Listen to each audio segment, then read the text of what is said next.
the word, y'all? Y'all know the vibes, man. We out here. We back with more story vibes. I'm actually dropping another. Well, I already dropped the podcast on Spotify and Apple Podcasts and all that stuff. I'm gonna put it on here hopefully today. We'll see. I don't know. YouTube be kind of playing with me with like uploading my stuff, so we'll see how that goes. But I wanted to chop it up. I wanted to say, so when I was talking about what kept me out the streets, right? I didn't leave something out because this wasn't street based, but I did leave out a key situation that helped keep me out the streets too. And what that situation was, so when I was in high school, right, I talk about football all the time. I started, for one, I was always a big kid. I was always like I was overweight, but I was also broad. Like if I was skinny, I would still be a bigger kid, right? So I started to, and then my natural aggression that I had, that I used to, like football to exercise, just led to me being really good at defense. So I started to come along fast. Like as soon as I got to playing football, I was starting everything. I was like, my first year, I started offense and defense on the line, special teams. 8th grade year, same thing. Freshman year, I did, like, from basically the time I started playing football to the time I stopped at the end of high school, I always played all sides of the ball for the most part. I didn't like offense. I really didn't like offense, but I did. They made me play. So coming into high school, right? I had supposed to have been on the All-Star team. I didn't play in the All-Star game because I had broken my ankle at the end of my 8th grade year.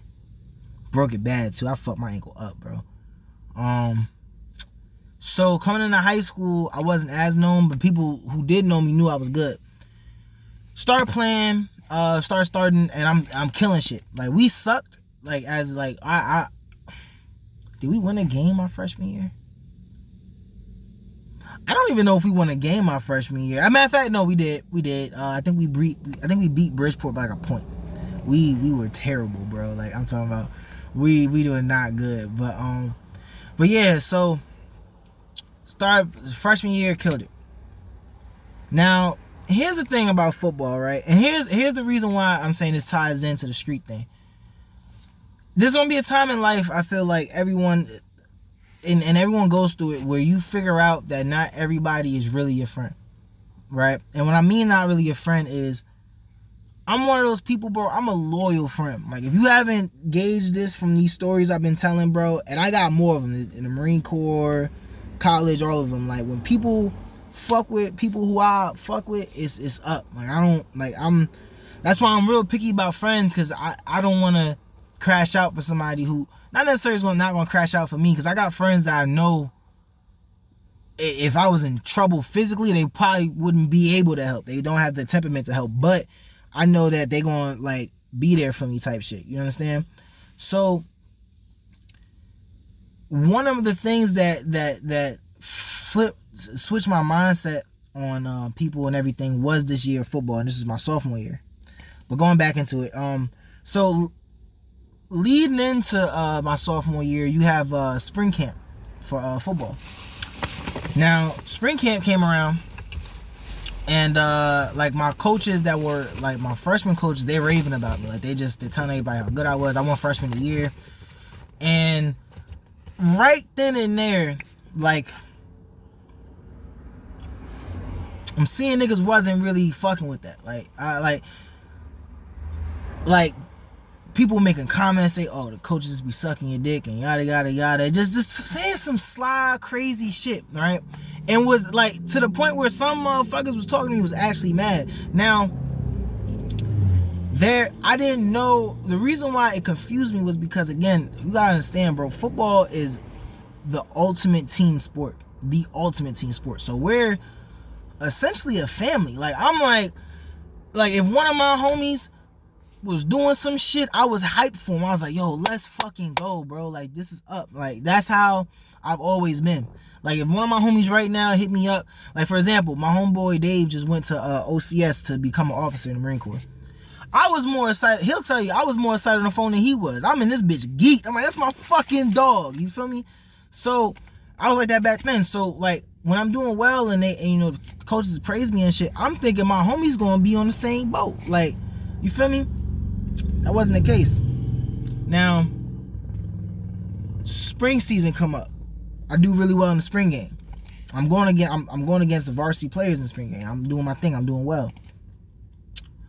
Cool. Go into it. Now I'm starting varsity on special teams, right? At the time, right?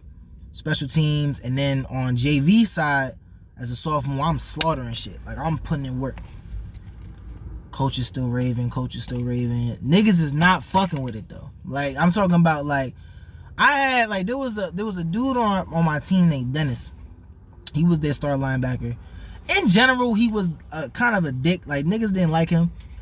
I don't know what it was. He did not like me at all, bro. Like, I'm talking about, like, bro just had the most animosity. And it got worse when people started praising me. Like, it was so weird. But I'm talking about niggas is just not right. And it's weird, right? And this is part of the reason, if y'all pay attention when I talk about like niggas don't hate on you, that's doing, like, you want people that's like-minded. I'm gonna give you a case in point.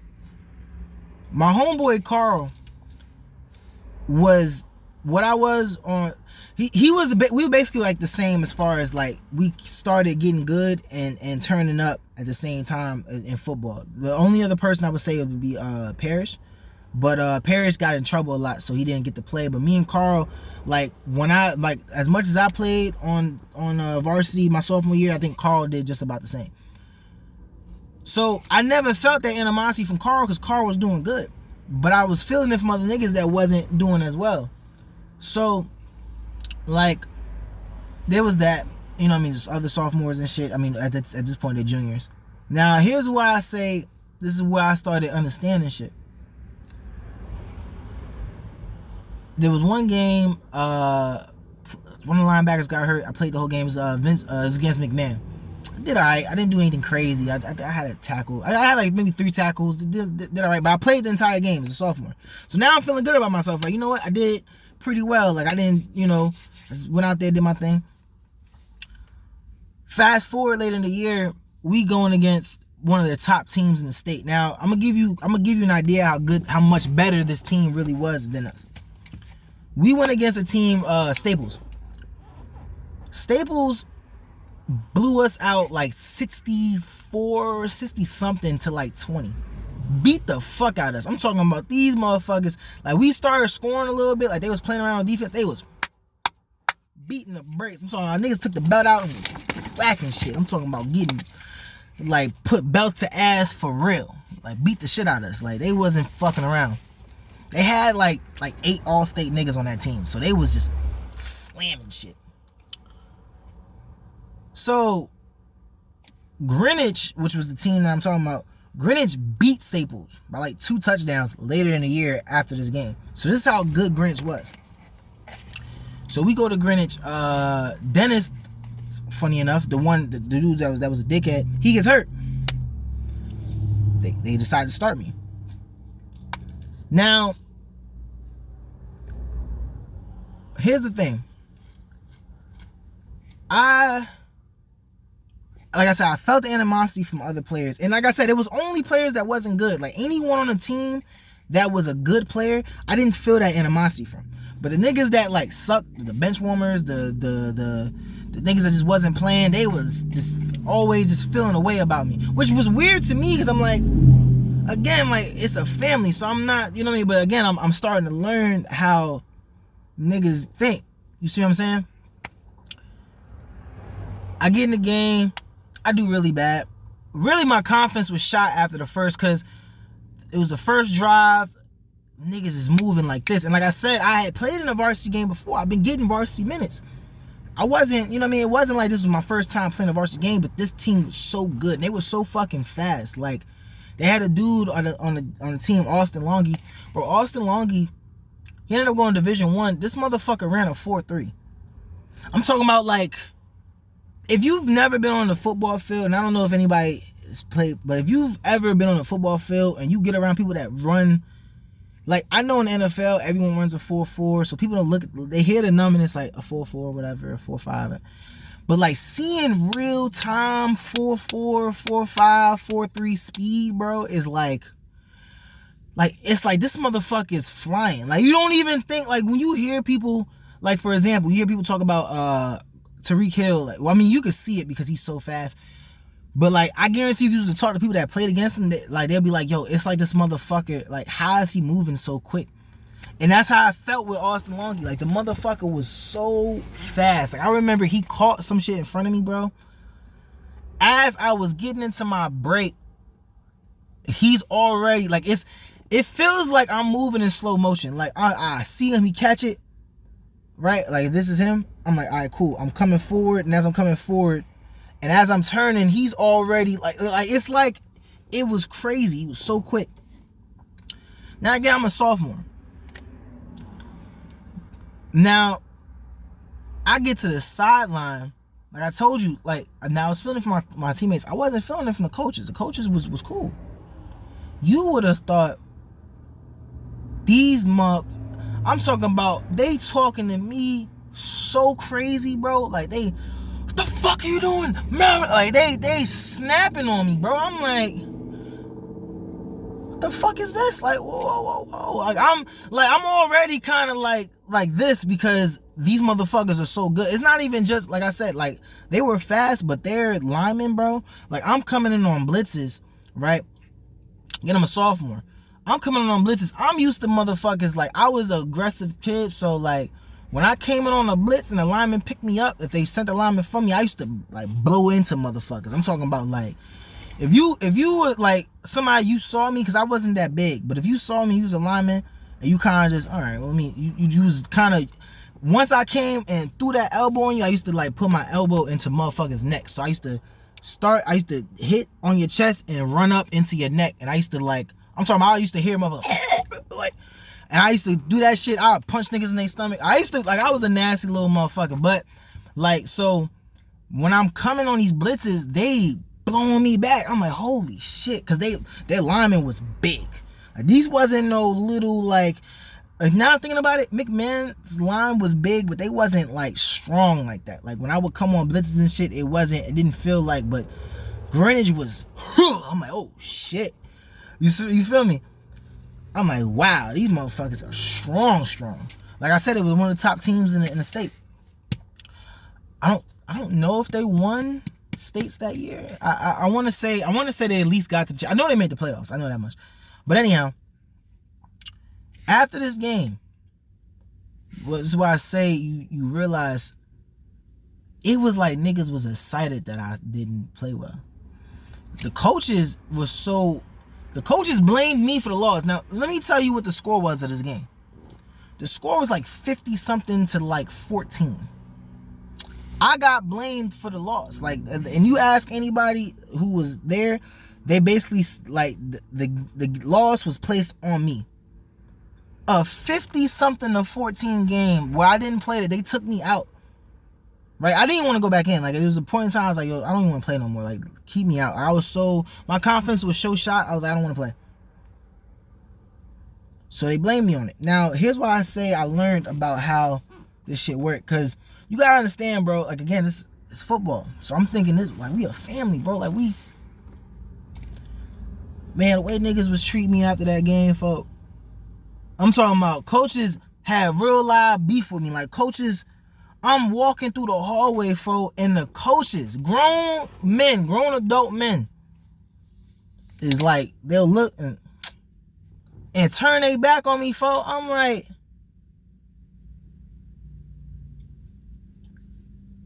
and these is niggas that loved me. And like I said, the coaches was the one that was building me up. I'm talking about how you go, like, all right. So what it is, you know, it's cool when shit's good. And this is why I say this was an important life lesson I learned, because you gonna notice, bro, with friends, with everybody, friends, family, whatever, when shit going good, everybody got so much love, folks. Like, I'm talking about when shit's going good, everybody just cheers and love and hugs and support. But when shit go wrong, or when you fucking up, or you fuck up, or just something just doesn't hit, all of a sudden, bro, all that love just gone. Like, where'd it go? I'm talking about these is like coaches that like real live, like, to give you an idea of it, G. Like, these is like, there was like the week before, these coaches would come up and smile and laugh to me. The week after, these niggas wouldn't talk to me, folks. A 15-year-old kid. Now, to give you perspective, a sophomore starting varsity back then, and it's a little different now, like, because these kids are so big, but sophomore starting varsity back then was huge. Like, you was like, that was unheard of. I mean, not unheard of, but it was rare. A freshman was more unheard of, but it was hard. So, and if a sophomore went in and didn't play well, it was like, all right, you know, he's young, he's growing. You would have thought I was a vet out this bitch. So I'm like, all right, now here's the life lesson I want to give to y'all from this story. Never let somebody's feelings changing towards you change how you live your life. Period. Because here's what fucked me up, and here's what, and you know, now I feel like it's weird because I gotta, now that I'm doing jiu-jitsu and like I'm trying to go pro with it, and I'm getting into my mode and I'm doing well, I got a whole new perspective on things because I'm still technically an athlete now. It's the same thing with the Marine Corps. I allowed myself to move the defensive end when I knew I still wanted to be a linebacker, when I knew that's where my skill set was. I've been a linebacker for basically almost the whole time I've been playing football, except for like my first year. So I brought up them moving me because I just didn't want to deal with the stress of it anymore. I just didn't have, but that basically wasted my junior year because I shouldn't have been no fucking defensive end, and I went there because I figured it would work out, but that wasn't what I was. So I lost my junior year because I allowed people's feelings towards me change how I thought. Because really, if I say, you know what, I did what I did, I lost what I lost, I'm gonna keep on going, and I'm gonna stick with it, and I'm just gonna build on what I could have. I was really good my senior year as a linebacker. Who's to say I would have been 10 times better if I had that experience the year before as a junior? But I lost it. And now I'm gonna give you a case in point of how shit like kind of comes back into a full circle.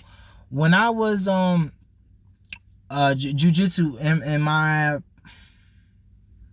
let's say my third or fourth tournament, I lost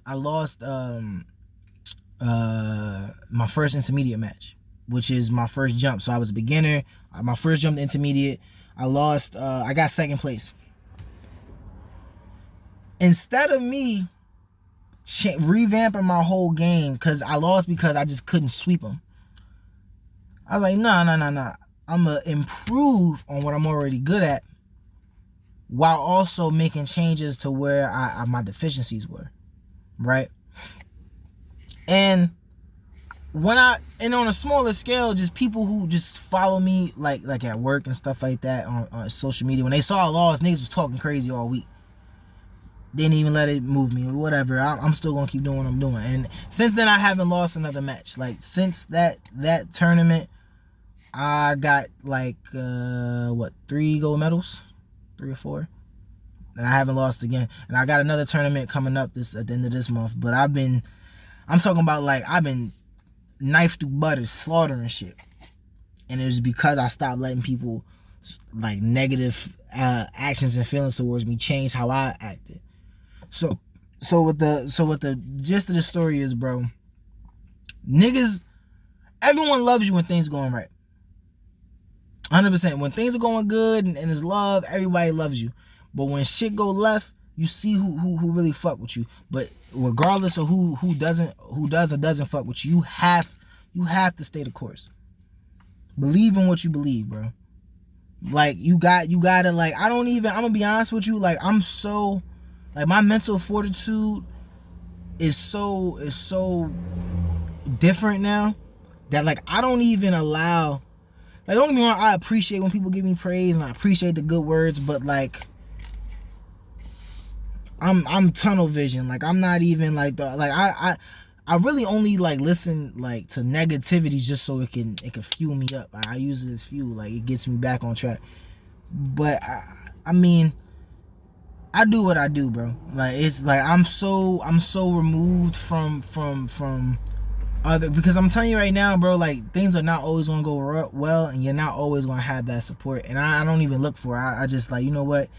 When shit go left, if I fuck up, then I'm gonna stand on business. You know what I mean? And figure it out. But the key thing with this is accountability, because you need to be humble enough to find your flaws. You see what I'm saying? Be humble enough and truly embrace the fact that you may need to revamp things, or you may need to come at things at a different perspective.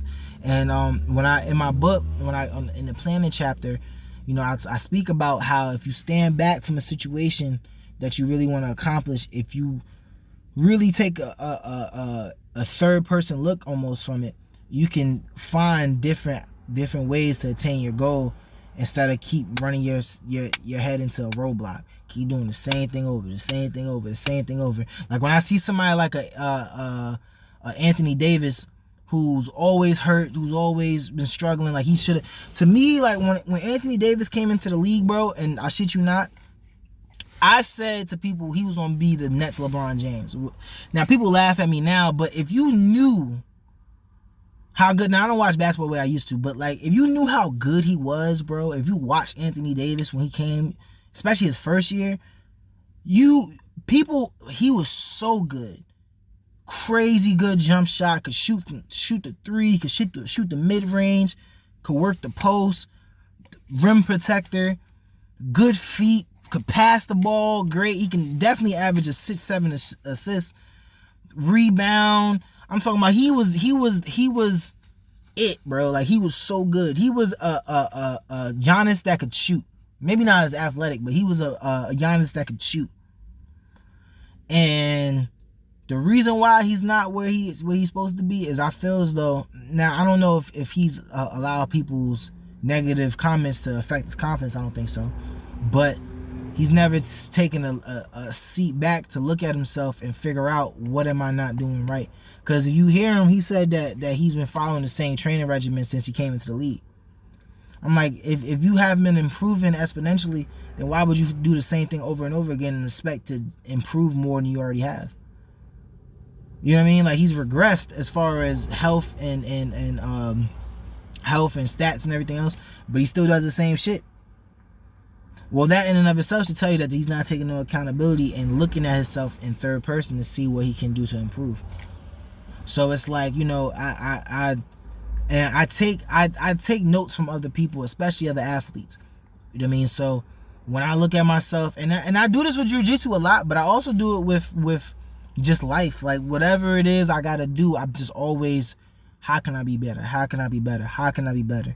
And when you're in your head like that, positively, that negative energy, the negative bullshit, when things are not going right, it don't affect you the same, because you're already in your head, like where somebody's reacting like, oh damn, bro, I heard you fucked your money up, bro, yada yada yada, what you gonna do?